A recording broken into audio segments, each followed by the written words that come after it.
அமெரிக்க ஜனாதிபதி Donald Trump அவர்கள் Canada ஒரு நாடு என்பதை ஏற்கின்றார்.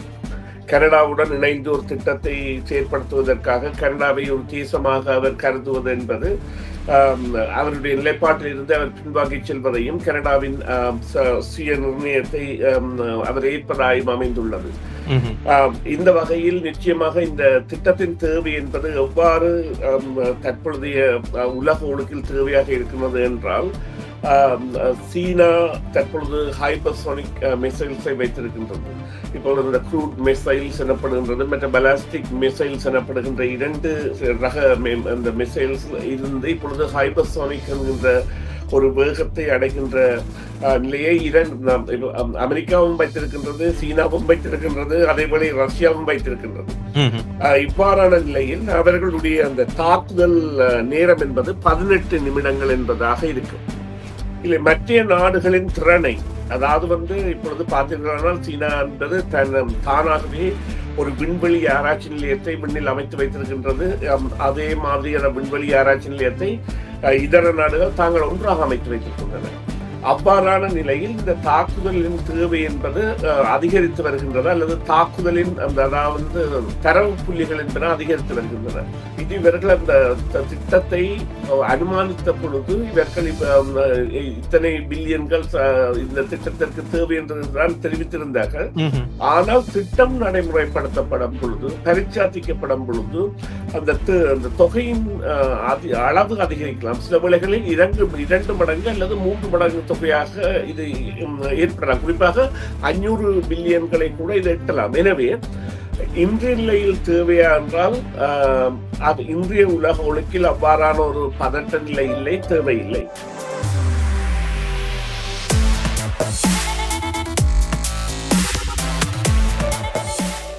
வணக்கம் நேயர்களே, உங்கள் அனைவரையும் சிஎம்ஆர் தமிழ் FM 101.3 செய்தியின் பின்னணி நிகழ்ச்சியில் சந்திப்பதில் மிக்க மகிழ்ச்சி அடைகின்றோம். சமகால முக்கிய நிலவரம் தொடர்பாக பேசுகின்ற இந்த நிகழ்ச்சியில் இன்றைய தினம் அமெரிக்க ஜனாதிபதியினால் அறிவிக்கப்பட்டிருக்கின்ற புதிய திட்டம் குறித்த தகவல்களை பகிர்ந்து கொள்ள இருக்கின்றோம். இது கனடாவோடும் பின்னி பிணைந்த ஒரு விடயமாக பார்க்கப்படுகின்றது. அதுதான் கோல்டன் டாம் திட்டம். அமெரிக்க ஜனாதிபதி பிரச்சாரம் இடம்பெற்ற பொழுது தான் பதவியேற்றால் இந்த கோல்டன் டாம் என்ற திட்டத்தை கொண்டுவர இருப்பதாகவும், அதில் குறிப்பாக பாதுகாப்பு கட்டமைப்புகளை மேம்படுத்தி அமெரிக்காவை ஒரு தனித்துவமான இடமாக மிளிரச் செய்ய போவதாகவும் டொனால்ட் ட்ரம்ப் அவர்கள் கூறியிருந்தார். அதற்கிணங்க தன்னுடைய பதவிக்காலம் நிறைவடைவதற்கு முன்னர் தான் இந்த விடயத்தை அரங்கேற்ற இருப்பதாக அவர் குறிப்பிட்டிருக்கின்றார். $175 பில்லியன் செலவில் இந்த திட்டம் அமுல்படுத்தப்பட இருக்கின்றது. ஏற்கனவே நோராட் திட்டத்தையும் தாங்கள் முன்னிறுத்தி அதனுடான பலாபலங்களையும் அனுபவிப்பதற்கான திட்டங்கள் வகுக்கப்பட்டிருப்பதாக தெரிவிக்கப்பட்டிருக்கின்ற சூழலில் இந்த 2 திட்டங்களும் மிக முக்கியமான திட்டங்களாக பார்க்கப்படுகின்றது. இந்த விடயம் தொடர்பாக இன்றைய நிகழ்ச்சியில் நாங்கள் பேச இருக்கின்றோம். இதுபோன்ற பல்வேறு காணொளி தொகுப்புகளை எமது யூடியூப் தளத்தில் நீங்கள் பார்வையிடலாம். உலகில் இடம்பெறுகின்ற முக்கிய சம்பவங்கள் மற்றும் காணொளி தொகுப்புகள், நேர்காணல்கள் அத்தனையும் ஒரே தளத்தில் நீங்கள் பார்வையிடுவதற்கு சிஎம்ஆர் தமிழ் ரேடியோ என்ற யூடியூப் பக்கத்தை நீங்கள் சப்ஸ்கிரைப் பண்ணி வைத்துக் கொள்ளுங்கள். நீங்கள் தரும் ஆதரவாக கூட அது எங்களுக்கு அமையும். ஆகவே உங்களுடைய ஆதரவை வேண்டி நிற்கின்றோம். இப்பொழுது சுரேஷ் தர்மா அவர்களை சந்திக்கின்றோம். இனிய காலை வணக்கம் சுரேஷ். இனிய காலை வணக்கம் ராம். இனிய காலை வணக்கம் நேயர்களே. ஆமாம், அமெரிக்க ஜனாதிபதி அவர்கள் நேற்றைய தினம் வெளியிட்டிருக்கின்ற தகவலின் அடிப்படையில் குறிப்பாக கனடாவும் இதற்கு தங்களுடைய கோரிக்கையை முன்வைத்திருப்பதாக குறிப்பிட்டிருக்கின்றார். உண்மையில் தற்போதைய பொருளாதார சிக்கலில் இந்த விடயம் என்பது கனடாவினால் இப்பொழுது அமெரிக்காவோடு இணைந்து பயணிக்க வேண்டிய ஒரு தேவையை ஏற்படுத்துவதாக பார்க்கலாம். இந்த நிலையில் அமெரிக்க ஜனாதிபதி இந்த திட்டம் குறித்து ஏற்கனவே அறிவித்திருக்கின்ற நிலையில் கனடாவும் கைகோர்க்க நினைப்பது என்பது தற்போதைய சூழ்நிலையில் சாதகமான விடயமாக பார்க்கலாமா, அல்லது இதனால் ஏற்படக்கூடிய பிரச்சனைகள் என்று ஏதேனும் இருக்கின்றனவா? இதை முதல் இவ்வாறு பார்க்க வேண்டும் ராம். எவ்வாறு சொன்னால், அமெரிக்க ஜனாதிபதி டொனால்ட் ட்ரம்ப் அவர்கள் கனடா ஒரு நாடு என்பதை ஏற்கின்றார். கனடாவுடன் இணைந்து ஒரு திட்டத்தை செயற்படுத்துவதற்காக கனடாவை ஒரு தேசமாக அவர் கருதுவது என்பது அவருடைய நிலைப்பாட்டில் இருந்து அவர் பின்வாங்கி செல்வதையும் கனடாவின் சுய நிர்ணயத்தை அவர் ஏற்பதாயும் அமைந்துள்ளது. இந்த வகையில் நிச்சயமாக இந்த திட்டத்தின் தேவை என்பது எவ்வாறு தற்பொழுதைய உலக ஒழுக்கில் தேவையாக இருக்கிறது என்றால், சீனா தற்பொழுது ஹைபர்சோனிக் மிசைல்ஸை வைத்திருக்கின்றது. இப்பொழுது இந்த க்ரூட் மிசைல்ஸ் எனப்படுகின்றது, மற்ற பலாஸ்டிக் மிசைல்ஸ் எனப்படுகின்ற இரண்டு ரக அந்த மிசைல்ஸ் இருந்து இப்பொழுது ஹைபர்சோனிக் என்கின்ற ஒரு வேகத்தை அடைகின்ற நிலையை அமெரிக்காவும் வைத்திருக்கின்றது, சீனாவும் வைத்திருக்கின்றது, அதேபோல ரஷ்யாவும் வைத்திருக்கின்றது. இவ்வாறான நிலையில் அவர்களுடைய அந்த தாக்குதல் நேரம் என்பது 18 நிமிடங்கள் என்பதாக இருக்கும். அந்த 18 நேர மன்னிக்கவும் 18 நிமிடங்களாக இருக்கும். எனவே அவற்றை வானில் வைத்தே தகர்ப்பதற்கான திட்டமாகத்தான் இந்த திட்டம் என்பது நடைமுறைப்படுத்தப்படுகின்றது. சரி, இந்த டாம் என்பது ஒரு கண்காட்சி கூடம் போன்று ஒரு காட்சியகமாகவே தென்படுகின்றது. அதனுடைய மாதிரி வடிவமைப்பு எல்லாம் வெளியாகி இருக்கின்றது. குறிப்பாக பார்க்கின்ற பொழுது ஒரு அருங்காட்சியகம் எவ்வாறு இருக்குமோ அது போன்ற ஒரு நிலையில் தான் இது தயார்படுத்தப்பட போகின்றது. குறிப்பாக இது நாடுகளுக்கு இடையிலான போட்டித்தன்மையில் அமெரிக்காவை தாக்க நினைப்பவர்களுக்கு ஒரு சவாலாக இருந்தாலும் கூட இதில் அமெரிக்க ஜனாதிபதி இன்னும் ஒரு முக்கியமான விடயத்தையும் குறிப்பிட்டிருக்கின்றார். விண்ணில் இருந்து தாக்கக்கூடிய ஏவுகணை தாக்குதல்களையும் முறியடிக்கும் வல்லமை கொண்டது என்று. ஆகவே இந்த நேரத்தில் அமெரிக்காவினுடைய விண்வெளி பலம் என்பது ஒரு கேள்விக்குறியாக்கப்பட்ட ஒரு செய்தியை மறைமுகமாக டொனால்ட் ட்ரம்ப் சொல்ல வருகிறாரா? இல்லை, மற்ற நாடுகளின் திறனை, அதாவது இப்பொழுது பார்த்தீர்களானால் சீனா என்பது தானாகவே ஒரு விண்வெளி ஆராய்ச்சி நிலையத்தை விண்ணில் அமைத்து வைத்திருக்கின்றது. அதே மாதிரியான விண்வெளி ஆராய்ச்சி நிலையத்தை இதர நாடுகள் தாங்கள் ஒன்றாக அமைத்து வைத்திருக்கின்றன. அவ்வாறான நிலையில் இந்த தாக்குதலின் தேவை என்பது அதிகரித்து வருகின்றது, அல்லது தாக்குதலின் அதாவது தரவு புள்ளிகள் என்பன அதிகரித்து வருகின்றன. அவற்றை இல்லாது செய்வதற்கு இவ்வாறான ஒரு திட்டம் தேவை என்னவென்று சொன்னால், இந்த ஹைபர்சோனிக் மிசைல்ஸ் எனப்படுகின்றது இந்த ஒளியின் வேகத்தை விட 5 மடங்கு அதிக அளவில் பயணிக்கக்கூடியது, அல்லது அதனை விடவும் அதிகமாக பயணிக்கக்கூடியது. அவ்வாறான நேரத்தில் சில வேளைகளில் இவர்களுக்கு அறிய முடியாமலே அந்த தாக்குதல் நடைபெற்றுவிடும். எனவே அவ்வாறான நிலைமையிலிருந்து பாதுகாப்பதற்கு இவ்வாறாக வான்வெளி தொடர்பான அந்த ரேடார் கண்காணிப்புகள் அதிகரிக்கப்பட்டு வானில் வைத்தே தாக்கி அளிக்க வேண்டிய தேவைகள் இருக்கின்றன. அவை நிச்சயமாக அவர்களுடைய உள்ளக பாதுகாப்பை வலுப்படுத்துவதற்கான கட்டமைப்பாக இவ்வாறு சொல்லுங்கள், இவ்வாறான தாக்குதல்களுக்கான சாத்தியம் இல்லை என்று விட்டு இருக்கலாம். ஆனால் தாக்குதல் இடம்பெற்றால் தடுப்பது அரிதாகிவிடும். எனவே அதை தடுத்தலுக்கான நடவடிக்கையில் இப்போ அதாவது வட கொரியா கூட இவ்வாறான திறனை அடைந்து விட்டதாக அறிந்தாலும் அது இன்னும் அதாவது சாத்தியப்படுத்தப்படவில்லை, அல்லது இன்னும் அதாவது உலக அரங்கின் பார்வைக்கு வரவில்லை. இதே வேகங்களை அவர்கள் மொத்த ஏவுகணைகளை வைத்திருக்கின்றார்கள் என்பது அவையெல்லாம் வெளிவரும் பொழுது நிச்சயமாக இந்த ஆபத்து என்பது 3 தரப்புகளால் வட அமெரிக்காவுக்கு இருக்கின்றது. ஒன்று வடகொரியா, மற்றது ரஷ்யா, மற்றது சீனா.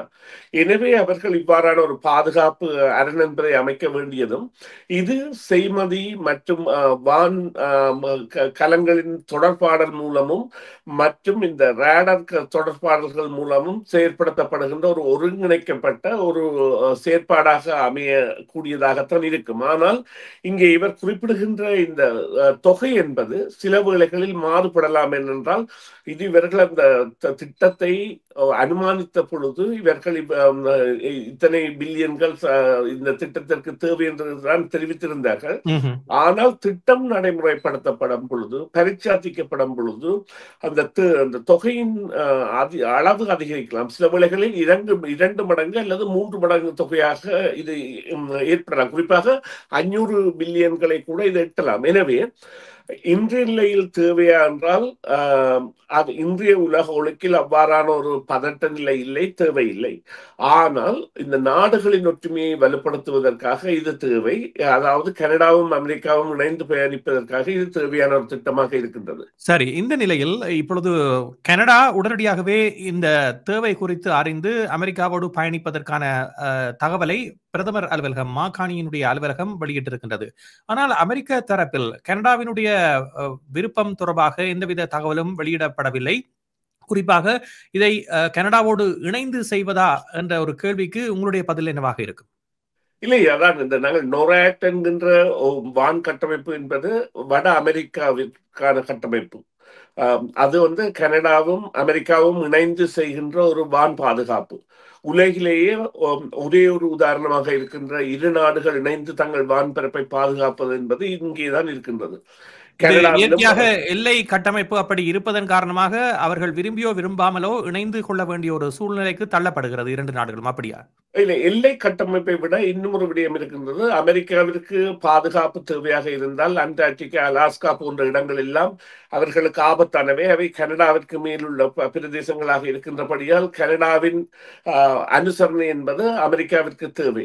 கனடாவின் தொடர்பாடல் இல்லாமல் அமெரிக்காவை பாதுகாப்பது என்பது இயலாத காரியம். எனவே இந்த இரண்டு நாடுகளும் இணைந்து பாதிக்க வேண்டும். அதேவேளை இப்பொழுது கனடாவை பொறுத்தவரையில் கூட அமெரிக்காவின் துணை இல்லாமல் இவ்வாறான ஒரு செயற்திட்டத்திற்கு அவர்கள் சென்று தங்களை பாதுகாக்க வேண்டிய தேவையும் இல்லை. கனடாவை பொறுத்தவரையில் இவ்வாறான ஒரு பரிச்சாத்திரத்திற்குள்ளோ அல்லது பாரிய மிசைல்ஸ்களையோ இப்பொழுது இவ்வாறு கூறலாம், இந்த பெலாஸ்டிக் மிசைல்ஸ் என்கின்ற மிசைல்ஸ் கனடாவிடம் இல்லை. கனடா இந்த குரூட் மிசைல்ஸை மட்டும்தான் வைத்திருக்கின்றது. எனவே அவர்கள் அவ்வாறான ஒரு பெரிய நடவடிக்கையில் ஈடுபட தேவையில்லை என்றால் அவர்களுக்கு பாரிய எதிரிகள் இல்லை. ஆனால் ஒரு பாரிய நாட்டிற்கு அல்லது உலகின் முதலாய நாட்டிற்கு அருகில் இருப்பதால் அவர்களுடைய பாதுகாப்பும் இதில் சம்பந்தப்பட்டிருக்கின்றது என்றால் அமெரிக்காவை நோக்கி வருகின்ற மிசைல்ஸ் கனடாவின் வான் எல்லைகளாக கூட செல்கின்ற சாத்தியம் என்பது பலமாக, அதாவது அதிகமாக கனடாவின் வான் எல்லைகளையோ அல்லது கடல் எல்லையோ தாண்டித்தான் அது செல்ல வேண்டிய நிலைமை இருக்கின்றது. அந்த நிலையில் கனடாவின் பங்கு என்பது அது முக்கியமானது. சரி, அமெரிக்காவுடனான உறவு என்பது இந்த வர்த்தக போரில் விரிசல் நிலையை அடைந்தால் இவ்வாறான பாதுகாப்பு கட்டமைப்புகளில் ஒத்துழைக்கக்கூடிய ஒரு சூழ்நிலை என்பது மிகவும் இன்றியமையாத ஒன்றாக இருக்கும். ஆனால் இவ்வாறான விரிசல் வர்த்தக போக்கில் காணப்படுகின்ற பொழுது எவ்வாறு பாதுகாப்பில் ஒத்துழைப்பது என்ற கேள்வியும் முன்வைக்கப்படுகின்றது. ஆகவே இந்த விடயங்களை சீர்தூக்கி பார்த்து ஒரு முன்னாயத்த நடவடிக்கையாக ஒரு சமரச போக்கில் கனடாவும் இணைய வேண்டும் என்ற நோக்கில் மாகாணியினுடைய நகர்வு இருக்கின்றதா என்ற ஒரு கேள்வி கேட்கப்படுகிறது. காரணம், மக்கள் தனக்கு ஆணையை வழங்கி இருக்கின்றார்கள். இந்த பாதுகாப்பு என்பதும் மிக முக்கியமானது என்ற ஒரு தகவலை பிரதமர் அலுவலகம் நேற்று வெளியிட்ட செய்திக்குறிப்பில் குறிப்பிட்டிருக்கின்றது. இதை பற்றி உங்களுடைய கருத்து என்ன? ஏனென்றால் வர்த்தக போரில் கனடா ஒரு தனித்துவமான நாடாக இருக்க வேண்டும் என்பதற்காக தான் போராடுவேன் என்ற ஒரு உறுதிமொழியை வழங்கிக் கொண்டு மாகாணி பதவியேற்றிருக்கின்றார். இந்த நிலையில் அமெரிக்காவோடு ஒத்து போகக்கூடிய பல விடயங்கள் இருக்கின்றன. ஆகவே இனிவரும் காலங்களில் ஒரு தன்னுடைய நிலையில் இருந்து மாற்றத்தை ஏற்படுத்தி பயணிக்க வேண்டிய ஒரு நிலைக்கு கனடா தள்ளப்படுகிறதா? அவ்வாறு இல்லை ராம், இவ்வாறு கூறுங்கள்.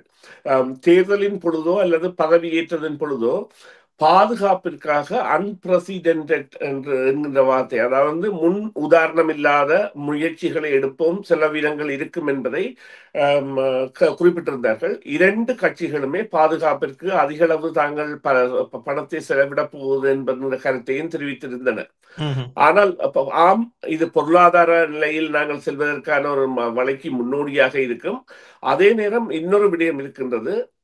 எவ்வாறு அதனை கூறுவதாக இருந்தால், பாதுகாப்பு விடயத்தில் ஒற்றுமையாக இருக்கின்றோம் என்பதில் காரணத்துக்காக பொருளாதார விடயத்தை நாங்கள் இணைத்து பார்க்க முடியாது. இவ்வாறு கூறுங்கள், ரஷ்யா மீது எவ்வளவு பொருளாதார தடைகள் விதிக்கப்பட்டு ரஷ்யா மீதான நடவடிக்கைகள் எடுக்கப்பட்டாலும் விண்வெளி பயணத்தின் பொழுது ரஷ்யாவின் விண்கலத்தை அமெரிக்கா பாவிப்பதும் அல்லது ரஷ்ய வீரர்களும் அமெரிக்க வீரர்களும் ஒன்றாக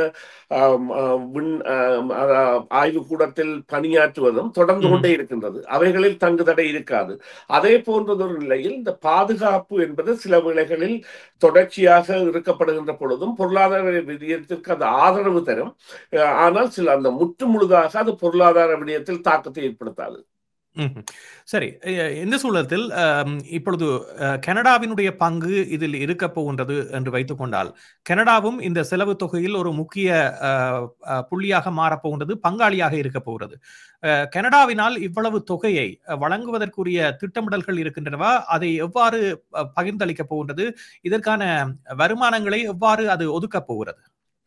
நிச்சயமாக இது அவர்களுடைய பாதுகாப்பு. இந்த முறை அவர்கள் வரவு செலவு திட்டத்தை இல்லாமல் நாட்டை கொண்டு செல்கின்ற நிலையையும், வரவு செலவு திட்டத்தை இந்த வருகின்ற இந்த அதாவது விண்டருக்கு முதல் செப்டம்பர் மாதம் அளவில் அந்த அக்டோபர் மாதம் அளவில் அவர்கள் வெளியிட உள்ளதாகவும் இருக்கின்றது.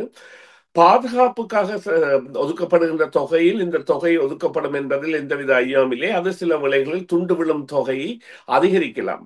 அத்தோடு இது ஒரு வருடத்திற்கான ஒதுக்கீடாக இருக்காது. இது குறிப்பாக ஒரு 5 வருடங்களுக்குரிய திட்டமாகவோ என்றால் 2029 2030 ஆண்டில் தான் இந்த திட்டம் என்பது நடைமுறைக்கு வரப்போகின்றது. எனவே அங்கே எங்களுக்கு ஒரு 3 அல்லது 4 வருட கால அவகாசம் இருக்கின்றது.